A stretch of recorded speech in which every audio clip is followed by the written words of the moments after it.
Good evening, good afternoon, ladies and gentlemen. We are back with another banger of an episode here on BDE Podcast. I'm with my main man, the myth, the legend, Stephen Chad. What's going on, big dog? My man, Shelton Walker. How are you doing tonight? Hey, I'm feeling pretty good. I'm feeling pretty good. But I've got to run something past you.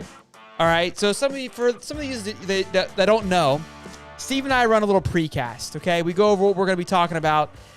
But this right here, Steven doesn't know what's going to happen. I like to sometimes keep him on his toes, keep him a little on edge. Steven, I have a pop quiz for you, all right? Oh, no. Okay, what you got? I want you to look at these images I'm about to show you, okay? And I want you to tell me what they have in common. So don't give me an answer right off the rip. We're gonna go through them. Keep it, just collect. Think about what word comes to mind, or what is it that you think these things have in common. Okay. All right. Go. Here's the first photo here. Don't say anything. Just look at the photo. Sold. All right. Next photo. That's Jesus, by the way, in case anybody was wondering. Okay? I got it. The next photo. Great movie. Amazing movie. Great movie. And the last photo, just sexiness. Can you tell me what all of these things have in common, Steven? Well, 2 out of the 4 Florida fans think they're Jesus. Can you tell me what these things have in common? Make it quick. No, I don't know what they are. They're all SEC. No, what all these things have in common is perfection. That was a 72 Dolphins, perfect. Remember the Titans, perfect. Jesus, perfect. And none other, Tim Tebow, perfect. You know why I brought that up, Steven? Because you and we could have been in that category. We could have shown our photos with those guys this past weekend. If you didn't follow the route of the Cowgirls, if you weren't persuaded by the media thinking the Cowgirls were the greatest football team in NFL history, we would have been perfect. I have preached Jimmy G, I don't know how many episodes. I've been preaching this guy before we started the podcast, that the man is just God himself. He is Tom Brady's predecessor. But what do you do? Actually at one point. He was at one point the predecessor. What do you do? You pound me, you make me feel guilty, and we don't go perfect because we don't pick the Niners over the Cowgirls, and now we're sitting here and not in the same category, and I'm pissed. I am beyond pissed. I am frustrated. I let you down. I let the fans down. I let the BDE down. Let them know. That was a fail on me. I looked at the past. I ignored recent history. I went back to the Troy Aikman days and thought that, you know what, Jimmy would finally get it done. He had the quarterback, he had the running back, he had the defense, and he still couldn't overcome the power that is the Jimmy G. My goodness, Jimmy G. Hats off to you. Look, and Shelton, hats off to you. That was a great pick. Jimmy might take down Aaron Rodgers. I'm not gonna lie. I'm telling you, at this point, I can't call you a liar. The Niners are no joke, and I'm mad at myself. Here's what I'm also mad at myself. Look, accountability, right? I should have pushed a little bit harder. I was also blinded, I think, by the excitement of the Cowgirls, just a tad. Because if we really look at it, Jimmy G has been there. He has taken them to a Super Bowl. Shanahan is a great coach. He's been to 2 Super Bowls. The guy knows what he's doing. Now, again, no narc on McCarthy. He's also been to a Super Bowl, but it's been a while. All right. It's been a minute, yeah. It's been without an Aaron Rodgers. Aaron Rodgers, not so much. No A-Rod. So I had to get that off my chest. I'm glad you let me. I'm glad you took it like a champ. I really do appreciate that. You did pick that one. I talked you out of it. You went with me. I failed us on that one. But look, you're right. We'd be perfect at this point had it not been for the Cowboys completely crapping the bet. If it goes, if we get this 100% for the rest of the way, I'm going to be even more ticked. But right now, I'm just a little ticked. All right, so I'll leave it at that. Moving on to, that's not the right one. Moving on to my next favorite subject. I don't know where my, where is he? There he is. Scared money don't make money. I couldn't find the audio clip to move into the greatest segment of all. Today was day one for the Gators of phase one, the foundation, building the foundation. Guys got on the field a little bit, did a little bit of running around, exciting stuff, nothing crazy, right? But again, we're putting those visions into action, so it's exciting to see. Just a few days ago as well, the number one offensive lineman in the transfer portal, okay, Osiris Torrance. I am awful with these names. I mean, I've got to get better at this. Committed from. I don't know if it's on you or if it's like, how do you? What are we doing? Pronounce these names. Where does this come from? Committed from the Rajun Cajuns. Obviously, Billy came over to Florida, so pretty exciting stuff there. Some big moves. Also, Jerome Burton, Georgia wide receiver, entered the portal. He hasn't talked anything about Florida, but we haven't done a lot of moves around that area, so it doesn't seem outside of Billy's realm to go after that and see what we can do. So we'll keep our eye on that. But the big topic, what Steve and I are going to go back and forth here, and we've kind of already tapped on this a little bit, but I want to kind of create a little segment on what is separating Billy Napier from Dan Mullen. What has he been doing so far that makes him so much greater than Dan already in just a short amount of time? And that is this just today, or like either yesterday or today, Billy Napier visited Arch Manning. Does that ring a bell to you, the Manning last name? I don't know if I've heard of it. It kind of rings a bell. It is the nephew of the Peyton and the Eli Manning brothers. I don't know if you've heard of those guys. Oh, and potentially, so also related to Archie. Yes, that's the one. That's the one. That guy. That family, the collective Archie, group of decent quarterbacks. He visited him today. Now, what's the importance here? Why does that matter?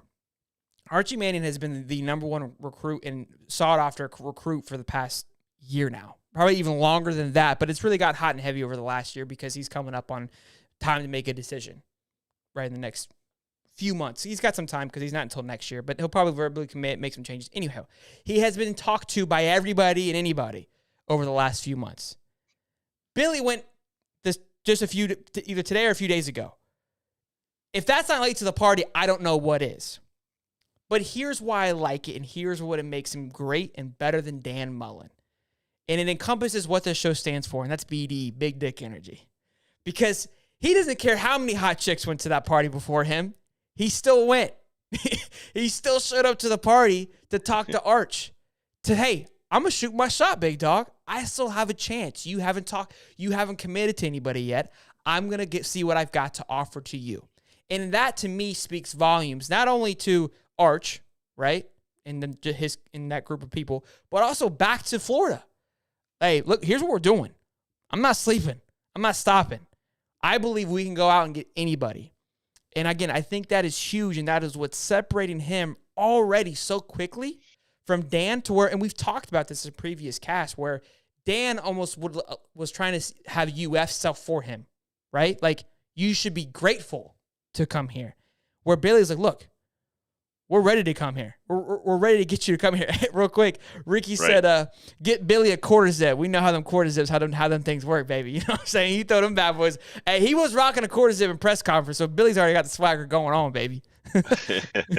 Yeah, you get into the 3/4 sleeve and a hoodie. I mean, this guy could transcend into the greatest thing ever. Look, for Billy, I think a great move. You got to get in front of the kid. The fact that you're even able to get in front of the kid, that's huge. The thing. You've got so many people who are knocking on that door. Now, the one thing I will give Billy is he's coming from a Louisiana school. Archie played for the Saints. I mean, he's from down there. He played for Ole Miss. Got the little Southern hospitality kicking. There's a lineage of I like it. South, and especially in Louisiana. After Archie spent as much time, and that's where they live. I bet that's their go-to. And so Billy had some close proximity. Look, I love the fact that Billy's getting in front of the guy. But I mean, like, what could go wrong? What's the worst thing that could happen? The fact that you get in front of him, great. What's the worst could happen? Nothing. You don't end up with the kid that you showed up late to the party. And to your point, that's like, at this point, it's like showing up to the party at like 12:30, 1 o'clock, where you're like, hey, there might be some life left in this might be thing, a little and juice left. I might be able to look, get. To his point, like he has a little bit on the side because he's late to the party, yes, but he has the fact. Look, I just got this role, so I don't think it looks like, hey, like you're just now noticing me. I think that kind of puts it past. But for the fact that he had the courage, like, look, I'm gonna go talk to the kid. We'll see what we can do. I got he something couldn't to have offer got here. that opportunity when he was at his former college. He Sure. could not have done that in the college he was at prior. At Florida, especially with the Louisiana connections that his recruiters and everything already have, he gets the opportunity because he has the brand recognition to at least get in the door. Sure. What he does with it, we'll see. That's a whole nother thing, but just getting your foot in the door, I'll give Billy credit. Look, he's shooting his shot. He at this point, Billy's playing home run derby. Like, he didn't have a whole lot to work with, he's not swinging. He's not just playing for a full count, I mean, it's home run derby. Yeah. Swing. What do you do if you hit? And he's hit a couple of times. He's gotten some big hits. Get out there and see what you can do. I love it, man. I love it. So moving on a little bit, not too far from the NCAA, but some big news. Again, I mentioned what was his name? Jerome Burton into the portal from Georgia. Another massive name from Georgia also entered the portal, and that was JT. JT Daniels, quarterback of Georgia Dogs, who was the man, the myth when he went there, obviously lost it to Stetson Bennett, has now left. And now it begs the question, where does JT go? Where is his next home? And it's exciting to talk about. It's not Gator related. It could be, possibly. But he's in the SEC. He's kind of in the little family. We like to see where these kids are going. Is there a possibility he goes to Florida? I don't think so, but it's always fun to think about. What do you think, Steve? Where's your head at? Well, I mean, in your mindset of potentially with the SEC, there's a Bo Nix guy out there who I think, it hasn't shown that he could be the guy long term. I don't know. He's got the name recognition for Auburn, but I just don't feel like the transition between him and what they expected out of him production wise. I don't know if it's been there. It's been hit or miss, hot flashes, also like 5 interception games. So the Bo Nix thing is out there. I don't know. I want to say, like, what, JT has 1 year left? Yeah. 2? So that's where I think that's going to be a factor on where it's he got to goes. be instant gratification. And I think that's where my next pick comes in hot. Ole Miss. Okay. Ole Miss. It stays in the SEC. It stays in the core group. Look, I think, the transition from Matt Corral could be a very solid move for Kiffin and everything out there. I like it. I like that a lot. I think there's some talent. I think again, keep it in the SEC. Here's my pick. Here's where I'm feeling. I'm not sure if you know this little insider information here. Take what you will with it. The guy's got a tattoo. That tattoo is a USC tattoo, kind of, sort of. It has a little bit of USC blood in it from when he was at USC originally. Not sure if you've also heard, but USC made some moves in this offseason with their new head coach. So I'm thinking homeboy heads back home where he's from and goes to USC, takes that team, plays pretty well. They got an easy conference. He can show out. He can do well. Again, the talent there, not quite sure, but I don't hate it. I think it might be a good move for him. I don't know. Lincoln Riley's good out there. I think he's done well with quarterbacks in the past. He's shown that. He has a track record. It's not crazy to think about. Not too far stretch. Really quick, go ahead. I'll give it that. Look, it's going back to the free agency of college football. You have talent on top of talent, and this is how you built a franchise of college football in the past. You had to be prepared for anything. You needed 4 quarterbacks on the roster, and they needed to all be 4-star or better, because you knew you were going to have some attrition. Some were going to fall off. Some were going to do this.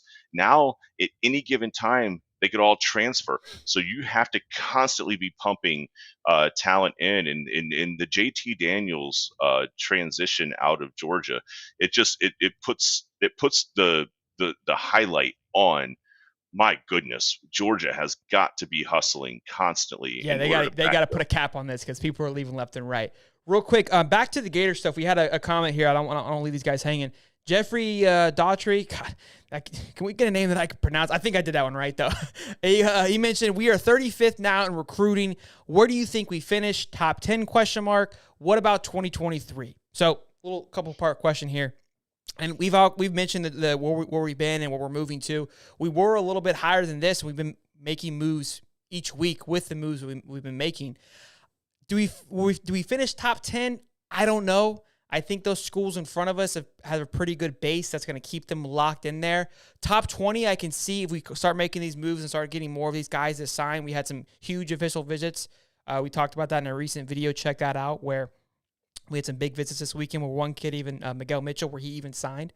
But there was 3 4-stars and a 4-star that came down. So I think those guys are going to be a factor on where we finish this year. 2023 is huge. We've had some huge commits already. Again, they're all verbal. One of them is going to IMG, the high school down in Tampa. He's a running back. He's verbally committed. So we're already working on 2023, which is really good. Again, that could be another part of, hey, what he's doing more than what Dan Mullen did. Wasn't much talk about a few years in advance. Dan was always kind of focused on what's in front of him.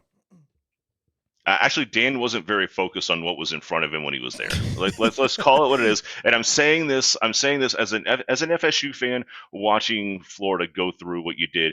Dan didn't like recruiting, and we all knew that when Dan was coming in. But with Billy coming in, Billy has always had that knack for just staying ahead of the game when it comes to recruiting. That's how he did so well at his last school. Sure. He was able to stay ahead of the game. He was recruiting 2 years ahead.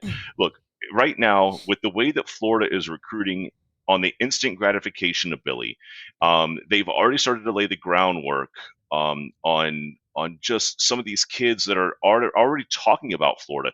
Keep in mind, Florida barely made it to a bowl game, and they didn't play well in that game. So the fact that they're already getting some instant traction from the hire now on kids in 2023, I think Billy keeps the momentum going. We're going to see how that goes once cleats are in the ground, come September. But a couple of good games, a good couple of games with momentum, maybe a win over a Tennessee in those first 3-4 games of the season. There is no reason to think that Florida doesn't really bounce back from what has been a suppressed recruiting effort back in 2023, and to see themselves back in the top 10. They definitely have some spots. Sure. They've done great with the transfers, but I think they can really get the new talent from 2023 in-house, and just they have great momentum right now. Absolutely. And another question from Jeffrey here. Can Napier bring us back to the urban years minus the arrest? Look, it's exciting. We're in the honeymoon stage. We all want to say yes. I think minus the arrest is a definite yes. Look, that was a different breed, man. That was something that I think will forever be wild unmatched. In Gainesville for him. That's something that, look, it's funny to talk about now, and as a Gator fan, you're kind of like, what's up, baby? We had a little swagger back in our day, bro. We had the complete one side of the holy grail, and then we had the complete murderers on the other side. So I think yes, I think we can get pretty close to that matter of we can get to that top tier where we are winning not back to back, but every other year championships. I definitely see a championship in the near future with Billy. I think he has what it takes to get there from what I've seen. Again, it's really early, so it's easy for us to be all in on this kind of stuff. I'm going to be very optimistic. And he mentioned a quote where he says, listen, vision without action is just a dream. And right now we're seeing a lot of action, and it's exciting to see. So look, and I love all the Florida fans. They're excited. They're ready to go. It's what happens anytime you're a fan of an organization, whether it's the Jaguars, whether it's the Gators, Florida State, Miami. We've got a lot of coach movement. You get this burst of excitement, and then you have that holded breath of, does it translate? Does it translate? I think Billy's doing a good job. I think that there still needs to be, if I'm a Florida fan, that held breath of, does this perpetual motion that we're seeing now continue when it's action time? Sure. I think he's done a great job with the small school. I think he can keep it going. I like his staff, but again, we're talking about like they just put the cleats on. Yep. I would if I'm a Florida fan, I still watch hard. I'm not like an Ohio State fan or one of these like a fan of a school that my gosh has so much like talent and success in front of them that you almost forget the details. Like we're fans of a team that you watch. You have to watch the little things, and we don't know those things yet.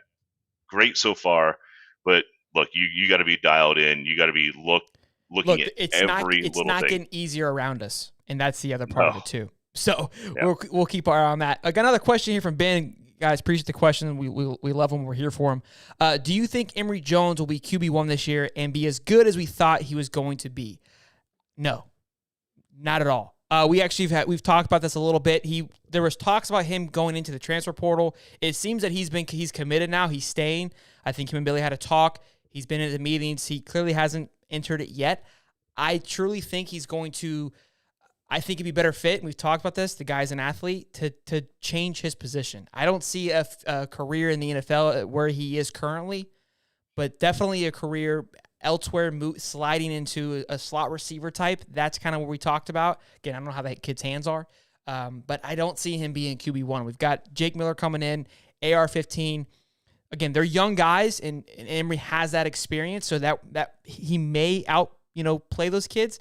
But I think the two guys that we've got at AR and Jake are going to be a much better fit. And if we go all in right now, I think that is the better move than sticking with Emory.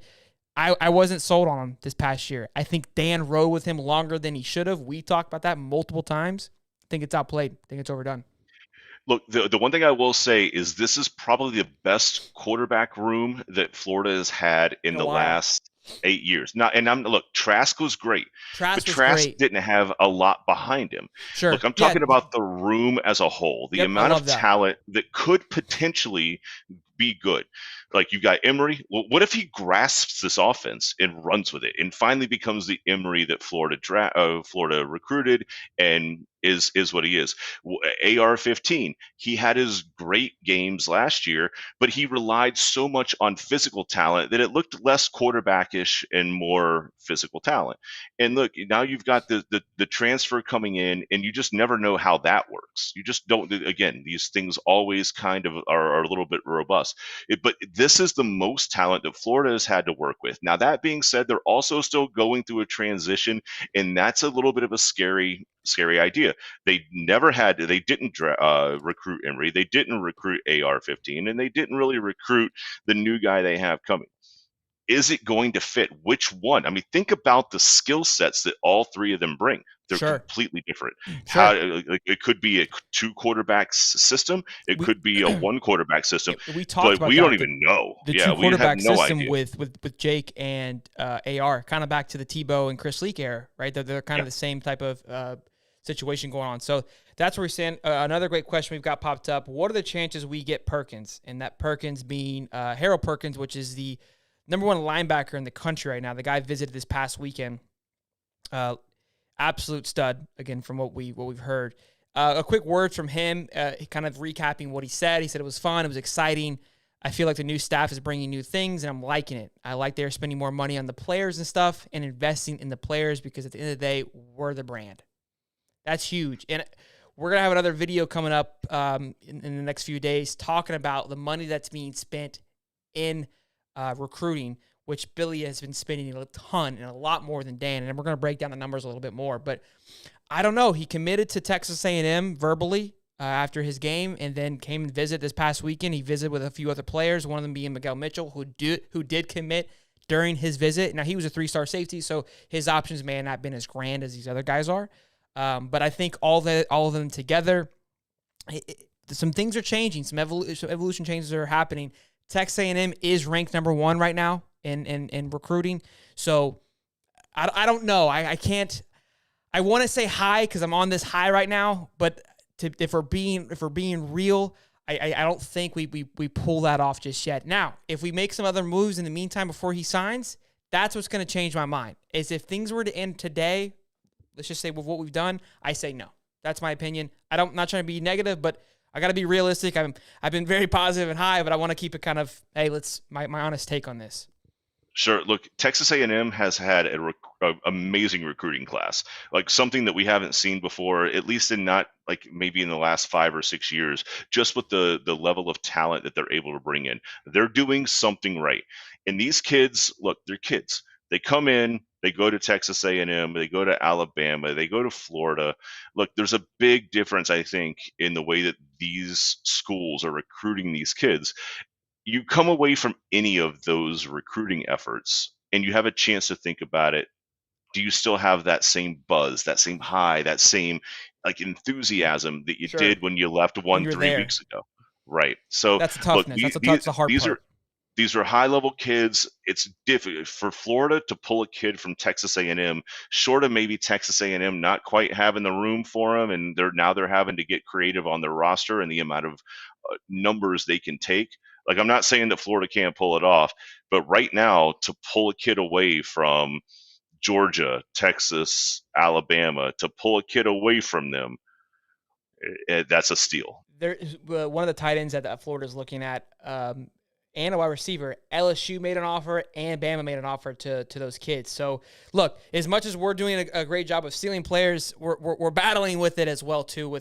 Everyone has a lot to offer. And I think what he mentioned, too, is, look, he's investing into the kids, which is the brand.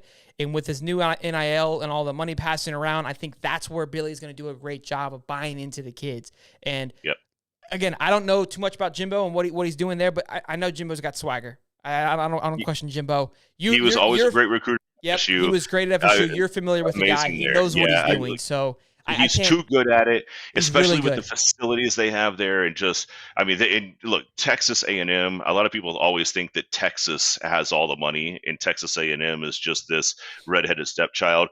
Wrong. Like, don't get me wrong. Texas is oil money and old money. Texas A&M has been pumping out engineers for 15 decades. And stud players, like. not to mention that either. So, well, they have the alumni. They have the alumni strength because they have the history, and then they have the military because they're such a strong military. So their alumni is so passionate about them that it just pours into the boosters. They have so many resources, and a lot of people think that Texas, the state of Texas, is only Texas, and that's not the case. But look, these kids have a lot of different options on their plate. Alabama, look, if you're a football recruit and you've got LSU, Florida, Texas, just Texas A&M, good grief almighty, like you're up against a big decision. Absolutely. We got one more question here. Any smoke on Mims coming from UF or to UF from Georgia? Not much on that. And then one more thing from Jeffrey. He says O-line was unfortunately, I can't see that, trash last year. Napier rebuilding the trenches, unlike Mullen. And exactly, that's something we've been preaching this whole time. Is he's doing a great job of kind of putting the small pieces together to build the bigger picture. And again, that's what started today was phase 1, building the foundation. So really exciting stuff. I think we're moving in the right direction. It's just we're gonna keep a close eye on it, close tabs, and keep you guys pumping this content out as fast as we can, as much as we can, because it's huge right now.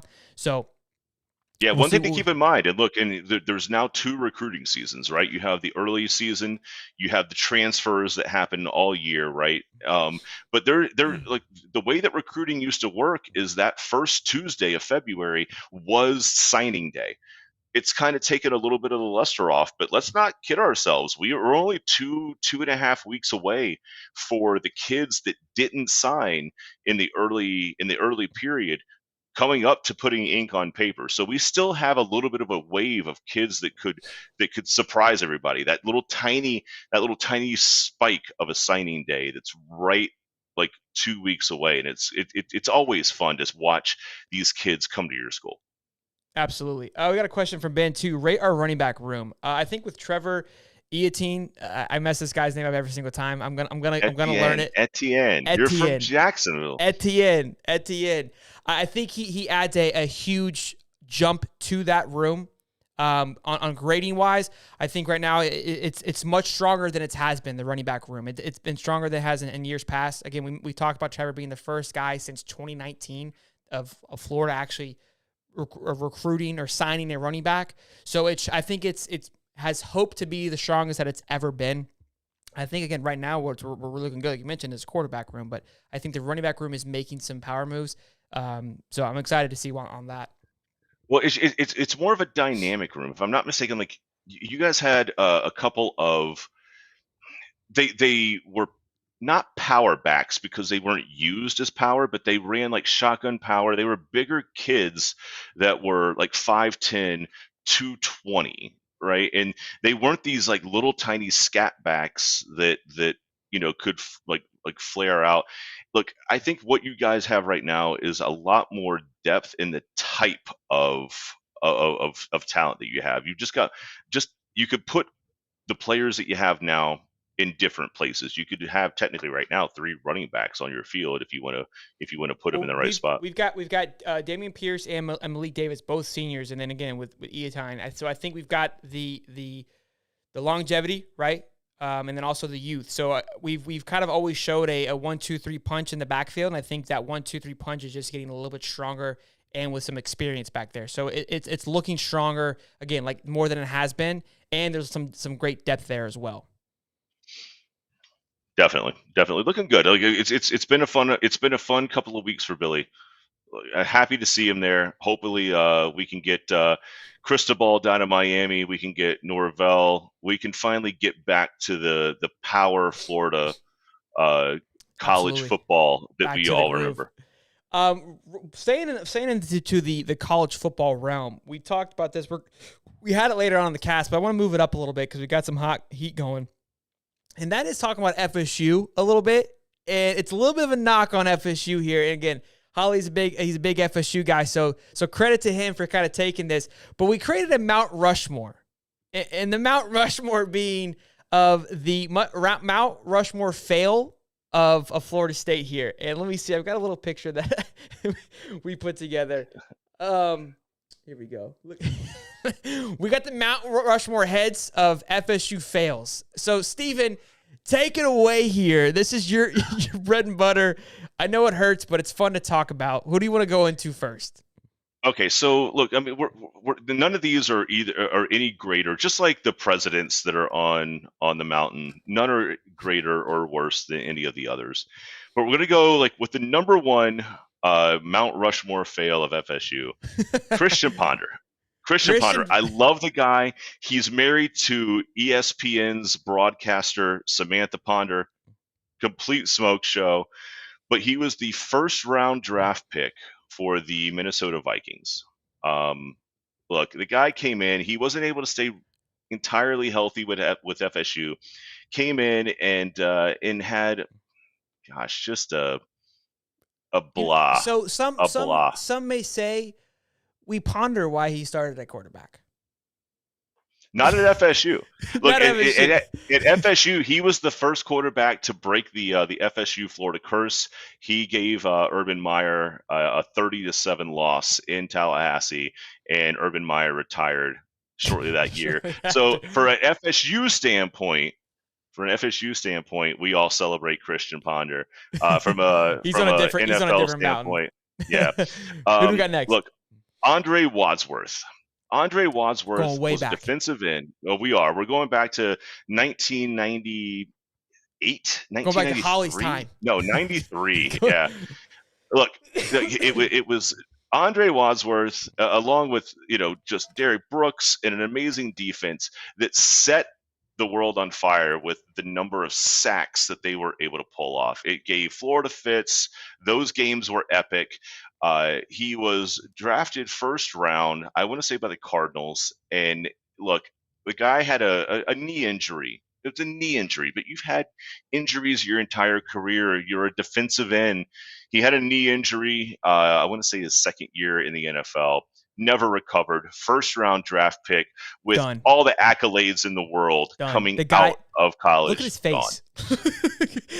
Well, he's a lot. Hold on, that picture's got to be a lot older. Yeah. Yeah. That was a throwback. The next two I can relate to a little bit more. I watch more of these guys. EJ Manuel, my guy. I hate this pick because he's such a good guy. He's on the AC network. He really is. He got drafted. He got drafted by Buffalo in the first round. But the one thing I will always remember EJ Manuel for is getting his absolute lights knocked out against a Florida linebacker, fumbles the ball, and it gives Florida a win with Muschamp against. It's the only win that Florida got against Jimbo Fisher, but he just absolutely knocked his lights out, fumbles the ball, and that was all it took. I remember when EJ was coming out at FSU. FSU was the Lord and Savior, and I was not a fan. I didn't think he was that good. I was happy for his failure. Luckily for us, we had this kid who took a red shirt his freshman year, who sat back while EJ played and got his shit kicked out of him. All right. And then what happened? All right. That's championship the next year with a freshman quarterback. That would be one Jameis Winston. This next one's my favorite one. And let me have this one because I liked Kelvin Benjamin. Okay, there's a few Florida State guys that you get your ass beat by them, you watch them, you learn to have a little respect. Dalvin Cook being one of them. I love seeing him do well. Jalen Ramsey was fun watching him. I was happy when he came to Jacksonville. Obviously, that broke up in an ugly divorce. But Kelvin, I thought this guy was a freak, bro. His statue, this guy is an absolute stud coming out of high school or coming out of college. This guy was a beast. Had Cam Newton throwing to him. No reason this guy doesn't put up big numbers. He could have been, getting to the long shot here. To me, he could have been the next Megatron. Possibly. The guy had the stature for it. That's all I'm saying. But he had the stature, but that's the problem. They had the same height. They had the same maybe build. But Kelvin Benjamin, from the time that he was in college, and if you're not an FSU fan, I understand why you don't know this, but from the time that Kelvin Benjamin was in college, he couldn't stay away from the buffet table. Buddy got thick, bro. Dude, he was fat as hell. He was fat when he was in college, and Jimbo Fisher snapped and cut him off. He turned off his meal card. Bro, I'm telling you, he turned off his meal card. And then for his junior year, he was the one that caught the pass against Auburn, but he was never the guy that was 100% committed to football. He was just in really good shape by the time that he left FSU. He was born with the gift, just didn't have the drive. And then once he got to the NFL, imagine if he had Tim Tebow's drive. If he had Tim Tebow's drive, maybe you just need a little gator in him. That's all. What the hell are you talking about? You're the dumbest dummy idiot. You love it. Gosh. Oh my gosh. Yeah, but look, hey, the guy was 6'6". He had speed on him. He just throw defensive backs down if he wanted to make a move. He caught the pass. So I love this. Look, we love it. We love it at FSU. In the NFL, my not gosh. So much. Jeffrey here saying eat the W. He was eating a little more than the W's, buddy. He was trust me, W's don't have calories. They have championships on them, and he has one. I love it. He was eating crab legs with Jameis. That's what happened. That wouldn't get you fat. Seafood will keep you thin. That's the problem. He wasn't eating enough. Depends on how much you eat. Maybe that's why Jameis was stealing so many crab legs. He had to feed. He had to feed Calvin. He had to get him fed. Making a small transition here. For those of you who don't know, BDE is located in Jacksonville, Florida, so we got to keep it spicy here. We love keeping up with the Jags. Got the Fred Taylor signed helmet here. They, in case you guys didn't know, suck still and got the first round draft pick. Right? The music's on. They're on the clock. But the question at ease here is, do they keep their first round draft pick? Or do they get rid of it and maybe get some more value out of it? Can you make a bigger splash than Trevor Lawrence, the man himself? Can you do that, Steven? No, you really can't. I mean, for the name recognition and the expectation coming in, I really don't believe that you're going to get a bigger wow factor than what you do with Trevor Lawrence. Now, that being said, the Jaguars have been notorious for having 85 draft picks. And here we are with the first pick again. So I don't know if maybe, look, I mean, I'm not the GM. I don't know if I could be worse than the GM. But the way I look at this is you've got the number one pick. I don't know if the draft pool has anybody of that caliber that's right now. Worth it, right? So to say that we're going to like dissipate the number one pick for somebody to propel to the top, and then we get like a couple of extra picks. What are we going to do with them? They still don't make. It's a lot of difference. It's a very weird the situation. best two guys available are edge rushers, and as much as that would help the Jags, I don't think it's the most important need right now. Not with that defense, no. No, the ideal situation is to get some legs and some hands from my man T. Lawrence to catch the football. Like we got two guys right there. We got Garrett Wilson from, I want to say, Ohio State, and then Jameis Williams from Alabama, who just had a pretty severe injury. But he's projected to go. These guys are projected to go in the 14th to 15th range, right? The 15th pick in the first round. If they can get a late first round this year, a couple of second and third rounds this year, and then another first round, maybe a year or so, it's 100% worth it. The issue is done that before, and it's an ugly baby. It's such an ugly baby. But so the issue too is reaching out. People aren't excited to get in line for that first spot. There isn't anybody now. There's a few people. There's some good quarterbacks that are up there that might be willing to go up there to get them because there's no other options for them to go that high. Sam Howell being one of those quarterbacks. So that is the one thing that is going for them that maybe, look, depending on that need, they might jump up to get that.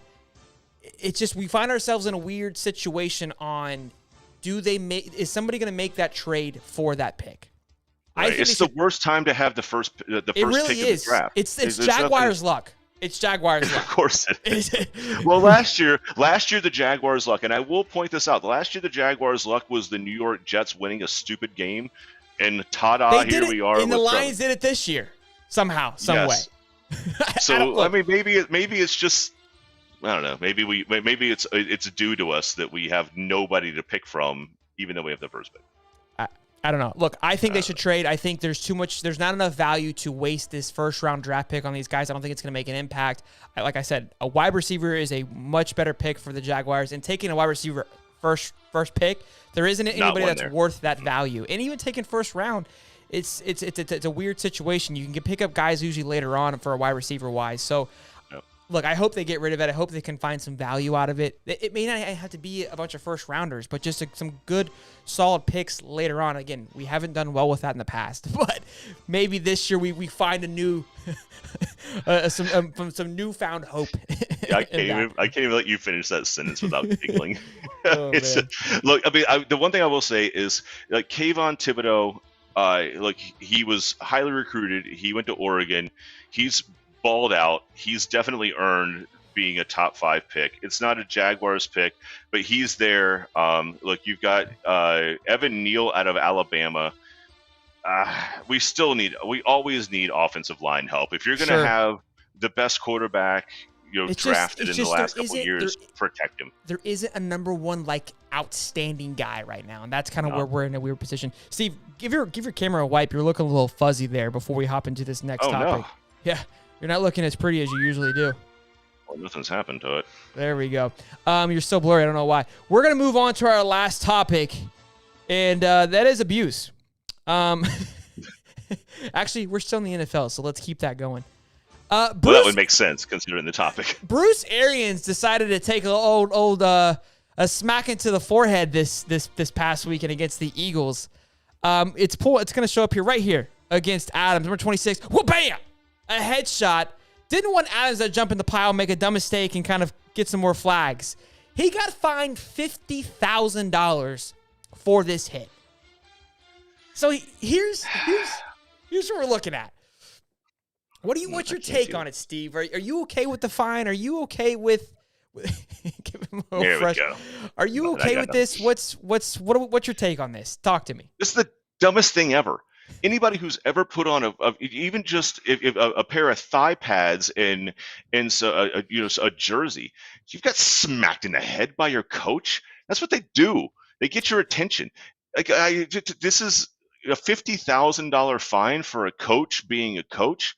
He's wearing a damn helmet. The guy gets knocked in the head 75 times a game, and he's worried about this 70-year-old guy hand popping him in the head. Oh my Lord, gosh! All right. No, it's stupid. Ignore it. Here's my take. I did some homework, and at first when I saw this, I was like, look, it's ridiculous, it's dumb. And then I kind of looked into it and I thought about it a little bit. Here's my take. That's a grown man you're slapping in the head right there. Okay? Number one. Number two, if you want to have one of the guys hit him in the head, say, hey, don't be an idiot, I get that. You're the head coach. You set yourself apart a little bit. And when you slap a guy in the head like that, to me, I feel like you're bringing yourself down to that level, which opens the door now for you to kind of have a little bit of a disrespect back. Now, Bruce Arians has been known to be a player's coach. We've talked about it on the cast before. He is loved by many, loved by all. Great guy. So there is that caveat of we don't know their relationship, right, on and off the field. He may feel comfortable enough to slap him in the head. But I kind of put myself in that situation kind of with our job now. Like, you and I, we can kind of bust each other's heads, right, and kind of pop each other back and forth. But if I go and I kind of knock one of the guys in the head, one of the reps in the head, it might lose that respect. So I kind of see now being fined. That's kind of weird to me that the NFL is getting involved. Like, is it protecting the player? That part to me is a little confusing. But I kind of disagree with you on this one. I think he overstepped the line there. I think you have to keep that separation. You're the coach. You're that guy that's supposed to keep that cool, calm collectedness. Right? It's okay for you to get hot. I love seeing a coach getting hot when it's defending a player. And maybe if you want to take him and kind of grab him by the mask and have this one-on-one, right? You kind of keep it right here. The same way, like, hey, we take him to the office, right? You don't want to do it on the floor so everyone else sees it. It's kind of like you're slapping your dog right on the ass in front of everybody. And he's like, well, what happened? I'm just kind of hot. I don't like it. I usually would agree with you, and I get where you're coming from, but I'm not a fan. I don't support it. Look, a couple things. So one, we're talking about a very violent sport where these guys are used to just knocking each other in the damn head. They're just, that's what they do. Their entire profession is just beating the snot out of each other. And look, to your point, like, yeah, would I smack one of my reps in the back of their head? Well, of course not. But you'll smack them verbally. You'll smack them verbally, and that's not any different when you're just in a different job. I'm telling you, those guys beat the snot out of each other. You get smacked in the back of the head by your coach. Look, and the other thing is, the other coaches, they can't come past that line. That sideline, and technically neither can he. So the fact that he came that far out, he was pissed. He was hot, pissed. Bro. So what are you gonna do? Pull him aside and be like, "Hey, I'm gonna take you over here into this office so we can discuss." But again, that's my point. Is he let his emotions get to him, and that's, again, as a head coach, I feel like you're supposed to keep that in check. I think we're gonna have to agree to disagree on this one. They've already appealed the $50,000. He appealed. We'll see what happens. He did appeal it. We'll see what it takes on it. I really don't care about that part. I think it's a little dumb that they got involved with it. But yeah, I think he's in the wrong there. Ladies and gentlemen, what an episode. We had great viewership. Your questions were incredible. We were up to 69 viewers at one point. You see what I did there? I live for it. So thank you guys for stopping by. We go live every Wednesday around 8:30-ish, depending on how long it takes Holly to do his hair. So make sure you guys check in next week. We drop videos all the time, Gator content, football content. So if you like that kind of stuff, make sure you guys subscribe, like the videos, turn on the bell notifications. Don't ever be afraid to drop some comments down. We're going to answer them all the best we can. Jeffrey, one last comment. He said Evan Needle Jacks, just like you said. So, Jeffrey, MVP for the evening for his comments. We do appreciate it. Jeffrey, thanks for being here, man. You've been a rock star for the entire evening. We'll be here all night, every Wednesday for you. And Ricky, he's always here giving us his input, so we appreciate that. Hey, guys, thanks again for stopping by. Thanks for watching us for 45 minutes and listening to Steve and I ramble on about absolute nothing. We love it. We appreciate it. Until next week, I'm Shelton. And I'm Holly. Boogity, boogity, boogity, baby. Let's go racing.